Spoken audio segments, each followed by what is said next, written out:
안녕하세요. 김상철 목사입니다. 오늘은 야고보서 4장 7절 말씀을 통해 가볍게 여길 수 없는 영적 전쟁이라는 제목으로 새벽 묵상을 하도록 하겠습니다. 제가 본문을 읽겠습니다. 그런즉 너희는 하나님께 복종할지어다. 마귀를 대적하라. 그리하면 너희를 피하리라. 아멘. 오늘 사순절 새벽 묵상에서 저는 여러분에게 경고를 하려고 합니다. 영적 전쟁은 소설이나 영화 속 이야기가 절대 아닙니다. 우리 눈에 보이지 않는 것이 실제로 벌어지고 있는 진짜 전쟁이라는 사실을 성경 전체가 증명하고 있습니다. 사탄의 영향을 진지하게 생각하지 않고 시대에 뒤떨어진 사고라고 비웃는 사람들이 있는데 절대 안 됩니다. 그렇게 말하는 사람은 성경을 제대로 읽지 않는 사람들입니다. 구약의 수많은 증거를 빼더라도 예수님의 사역 그 자체가 결정적인 증거가 된다는 것 여러분 혹시 아십니까? 성경은 분명히 말하고 있습니다. 그때 예수께서 성령에게 이끌리어 마귀에게 시험을 받으러 광야로 가사 마태복음 4장에 나와 있죠. 예수님께서는 사역을 시작하시자마자 처음 만난 실체가 있는데 병자가 아니었습니다. 군중도 아니고요. 마귀였습니다. 그리고 마귀의 시험이었죠. 이것은 상징이 아닙니다. 하나님께서 계획하신 그 구속사역이 시작되는 출발부터 이미 사탄이 개입하고 있는 거죠. 사탄은 아주 말씀을 인용합니다. 교묘하죠. 왜곡합니다. 사탄은 먹고 사는 문제, 남들에게 인정받는 명예, 세상적인 성공 이런 것을 미끼로 던집니다. 그래서 그 모든 유혹은 한 가지를 향하고 있죠. 왜 그렇게 힘들게 사냐? 아프지도 않게 지낼 수도 있는데 고생하지 않아도 되는데 이렇게 속입니다. 영적 전쟁의 본질은 우리로 하여금 하나님의 방법인 희생과 순종 이것을 버리게 하고 아주 쉬운 방법들을 택하게 만듭니다. 사실은 이렇게 여러 가지 사역을 하면서 사람들을 만나보면 때때로 거기에 반응하면서 말을 하고 있긴 하지만 허무하고 답답하고 눈에 보이는 것들이 말을 못해서 그렇지 언제 저런 상황에서 뛰어넘을 수 있을까라는 생각을 할 때가 많습니다. 의외로 우리 믿는 사람들 중에서도 영적인 부분들을 전혀 도외시하고 그냥 세상 사람과 다름없이 명예나 물질을 쫓는 사람들이 많이 있다는 것입니다. 그것도 사역이라는 이름으로 말이죠. 안타깝습니다. 자, 이처럼 사탄은 예수님의 공생의 사역 이때부터 이미 작정하고 달려들고 있습니다. 사탄은 십자가를 막으려고 하죠. 예수님께서 자신의 고난과 죽음을 사실은 이미 말하셨습니다. 제자들에게도 가르쳐 주셨죠. 그때 베드로가 만류합니다. 예수님은 아주 단호하게 책망하셨습니다. 사탄아 내 뒤로 물러가라. 너는 나를 넘어지게 하는 자로다. 내가 하나님의 일을 생각하지 않고 도리어 사람의 일을 생각하는구나. 마태복음 16장 23절 말씀이죠. 여기서 집중해보면 보이는 게 있습니다. 사탄은 베드로의 입을 통해서 말합니다. 베드로는 주님을 사랑한 사람입니다. 그러나 베드로의 생각은 하나님의 일이 아니었습니다. 사탄은 종종 사랑이라는 이름으로 상식이라는 이름으로 아주 현실적인 판단하는 그 자체로서 나타납니다. 하나님의 뜻보다 사람의 일을 생각하게 하는 것, 이것이 사탄의 본질적인 전략입니다. 그리고 십자가에서 돌아가시기 직전에 겟세마네 동산에서 또 하나의 영적 전쟁이 벌어지죠. 사실 이 부분은 여러분들이 좀 꼼꼼히 살펴봐야 되는데 너무 중요해서 제가 좀 더 설명을 드리겠습니다. 겟세마네 동산에서 일어난 영적 전쟁이죠. 겟세마네 동산에서 일어난 이 영적 전쟁은 예수님의 생애에서 가장 치열했던 자기 부인이라고 하면 될 것 같아요. 스스로와의 싸움이었습니다. 사탄이 앞에서는 광야에서 제안했죠. 고난 없는 영광, 그런 유혹을 했지 않습니까? 십자가라는 거대한 고통을 앞두고 있는 그 예수님을 시험을 하다가 안 됐잖아요.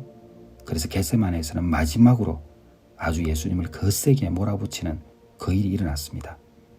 바로 내 뜻과 하나님의 뜻 사이에서 충돌하게 만들었죠. 예수님은 완벽한 완전한 하나님이셨지만 동시에 우리와 똑같은 고통을 느끼는 완전한 인간이셨습니다. 인간으로서 예수님은 십자가의 고통과 하나님으로부터 버림받은 저주를 피하고 싶었습니다. 그것이 예수님의 인간적인 뜻이었습니다. 이 잔을 내게서 옮기시옵소서. 고통을 피하고 싶은 인간적인 마음이죠. 그런데 하나님의 뜻은 인류 전체를 구원하기 위해 십자가를 지는 것이었습니다. 이 두 마음이 격렬하게 부딪히는 그 과정에서 영적 전쟁이 일어난 거죠. 사탄은 겟세마네에서 끊임없이 속삭였습니다. 꼭 피를 흘려야 되겠느냐. 네 능력을 써서 도망가라. 다른 길을 찾아봐라. 이렇게 이야기하고 속삭인 거죠. 그러나 예수님은 그 유혹을 물리치기 위해서 땀방울이 핏방울이 될 정도로 처절하게 기도하셨습니다.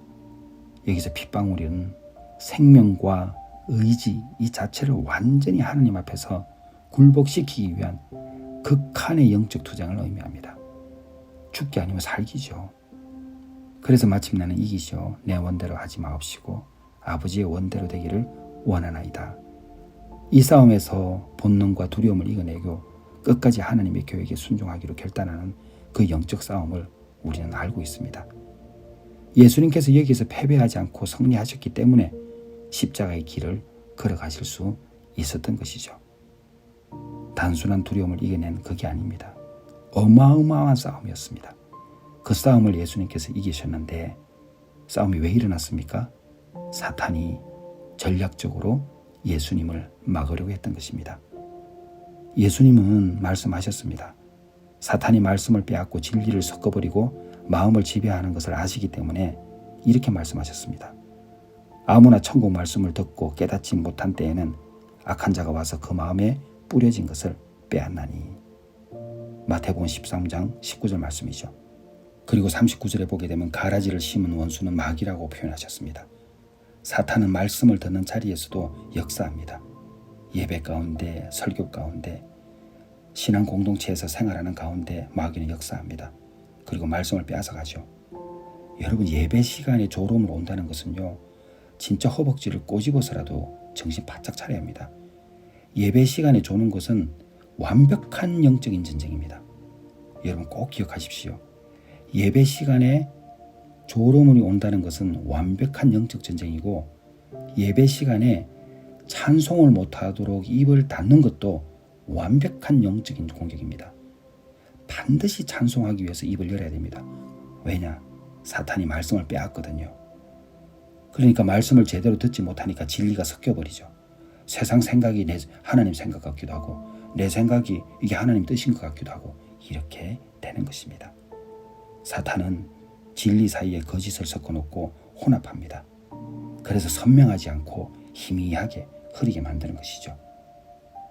예수님께서는 유대 지도자들에게도 이렇게 말씀하셨습니다. 너희는 너희 아비 마귀에서 났으니. 종교 지도자들조차 저 같은 사람이죠. 영적인 속임수 아래에 있을 수 있다는 말씀이었습니다. 정말 두려운 말씀입니다. 여러분은 어떠세요? 예수님은 제자들을 위해서 기도하셨죠. 내가 비옵는 것은 그들을 세상에서 데려가시기를 위함이 아니요 다만 악에 빠지지 않게 보존하시기를 위함이니이다. 예수님의 중보기도조차도 악한 자의 공격을 전제로 하고 있다는 것을 우리가 보는 거 아닙니까? 얼마나 무섭습니까? 절대로 영적 전쟁은 가볍게 이길 수가 없습니다. 성경 전체가 영적 전쟁에 대해서도 이야기하고 있다. 이렇게 말해도 전혀 과하지 않을 정도로 사탄은 일관적으로 우리에게 공격하고 있습니다. 이러한 상황에서 사도 바울이 경고하고 있죠. 사탄도 자기를 광명한 천사로 가장하고 있다. 사탄은 노골적으로 오지 않습니다. 빛처럼 옵니다. 진리처럼 오죠. 선한 동기처럼 옵니다. 여러분 보십시오. 인기 있는 게 중요하지 않죠. 우리 목회자들 중에서도 인기 있는 사람 얼마나 많습니까? 근데 그 인기가 나중에는 더 처절한 패배, 절망, 고통을 몰아넣지 않습니까?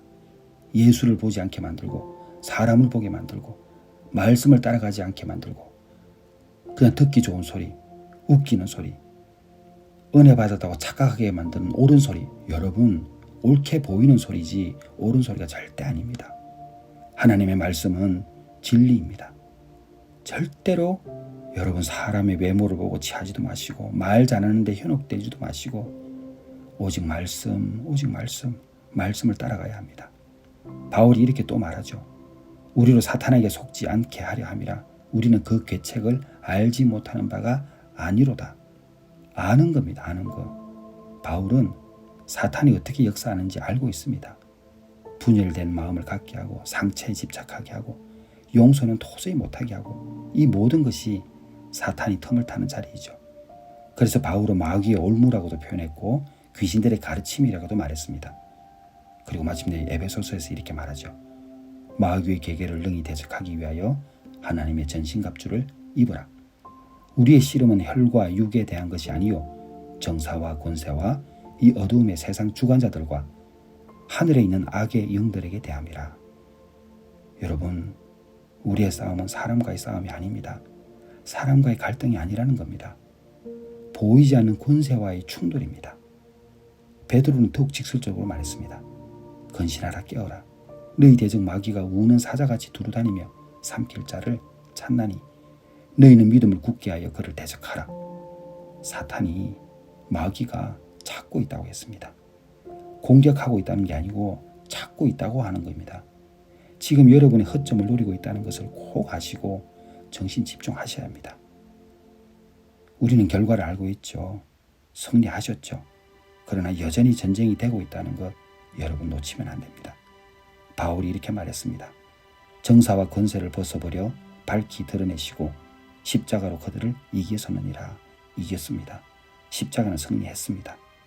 그런데 이 승리가 우리가 무방비로 살아도 된다는 뜻이 아닙니다. 절대.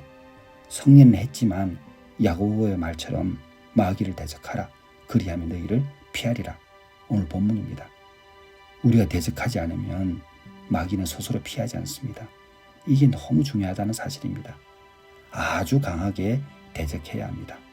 방심하면 지게 됩니다. 사랑하는 성도 여러분, 영적 전쟁을 절대 가볍게 여기지 마시기 바랍니다. 사탄은 인격적인 존재라는 거 들어보셨죠? 인격적인 존재입니다. 지능도 있고 전략도 있고 위장도 너무 잘합니다. 그리고 빈틈을 찾는 것은 기가 막힙니다. 사람과의 관계들을, 하나님과의 관계들을 파괴하고 말씀을 빼앗아갑니다. 그리고 하나님의 일을 생각하지 못하게 만들고 사람의 일을 생각하게 만듭니다. 영적 전쟁은 이미 시작되었습니다. 문제는 우리가 이것을 알고 있는가 모르고 있는가입니다. 여러분, 전쟁은 실제입니다. 꼭 기억하십시오. 오늘도 계속되고 있고 내일도 계속될 것입니다. 사순절 새벽 묵상, 이번 한 주간 영적인 문제에 대해서 계속 거론하고 있는데 집중하시고 어제 새벽 묵상 듣지 않은 분들은 꼭 들으세요. 그리고 오늘도 들으셨으면 이번 한 주간 집중해서 이 영적 공격에 대해서 들으시면 신앙의 부분에서 좀 더 성숙할 수 있는 그런 계기가 마련될 것입니다. 기도하겠습니다. 하나님 아버지, 영적 전쟁을 가볍게 여기지 않도록 도와주시옵소서. 하나님 앞에 집중하게 하시고 말씀, 찬송 이 모든 부분에서 사탄의 괴계가 있다는 것을 기억하고 말씀에 집중하고 찬송을 할 수 있도록 입을 열어 하나님을 찬양할 수 있도록 도와주시옵소서. 그리고 세상에서도 땀방울이 핏방울이 되듯이 싸웠던 우리 예수님을 생각하며 반드시 이기게 하여 주옵소서. 예수님의 이름으로 기도드렸사옵나이다. 아멘.